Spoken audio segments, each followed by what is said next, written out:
जमाना हुआ करता था जब जनप्रतिनिधि का मतलब होता था जनता का प्रतिनिधि। हाँ, जनता द्वारा चुना गया और जनता के लिए काम करने वाला। मगर जमाने के साथ सब कुछ बदल गया है। अब जनप्रतिनिधि का मतलब हो गया है बेपेंदी का लोटा, जो अपनी जरूरत के लिए कभी इधर लुढ़कता है तो कभी उधर लुढ़कता है।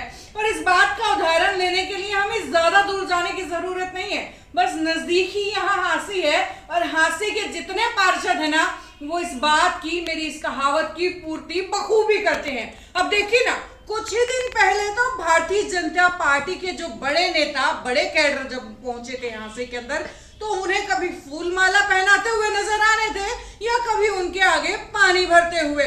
और वही पार्षद फिर थोड़े से टाइम के बाद, थोड़े से समय के बाद कुलदीप बिश्नोई के आगे पीछे घूमते हुए नजर आ रहे हैं। कभी उन्हें फूल मालाएं पहना रहे हैं तो कभी उनका पानी भर रहे हैं। और भाई हो क्या रहा है समझ में नहीं आता है।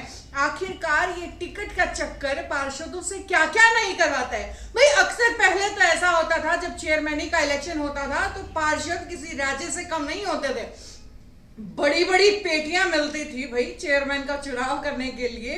और खैर अब चेयरमैन का जो चुनाव है वो जनता द्वारा किया जाने वाला है, तो भाई पार्षदों का वो ऑप्शन तो खत्म हो गया। अब एक बात तो आम जनता जो बार बार कह रही है वो ये कि इस बार चेयरमैन की टिकट उसकी होगी जिसकी पेटी सबसे बड़ी होगी। वैसे जिन पार्षदों का जिक्र मैं कर रही हूं जो एक बार भारतीय जनता पार्टी के हाई कैडर के सामने पानी भरते हुए नजर आए, तो कभी कुलदीप बिश्नोई के सामने कुछ पार्षदों के नाम मैं ले रही हूं। प्रवीण वाल्मीकि, विनोद सिंगला, मीनू जी, अनुराग जी, सुभाष जी, सोनू बिडलान जी। ये तस्वीरें हैं, आपको दिखा रही हूँ बदल बदल के। एक तरफ भारतीय जनता पार्टी के हाई कैडर के सामने, तो कभी कुलदीप बिश्नोई के सामने, जी हाँ, कभी बीजेपी के नेताओं के सामने, तो कभी कांग्रेस की त्रिमूर्ति यानी कि कौन, कुलदीप बिश्नोई, कुमारी सैलजा, भूपिंदर सिंह हुड्डा। अब पता है भाई टिकट इन तीनों में से किसी एक को दिलानी है तो पानी तो भरना पड़ेगा।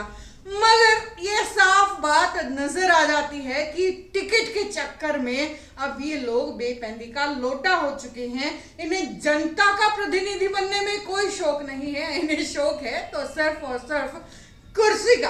अब खैर, मेरी तो राय मैंने आपको बताई है, आपकी राय क्या है नीचे कमेंट बॉक्स में लिख करके जरूर बताइएगा। नमस्कार।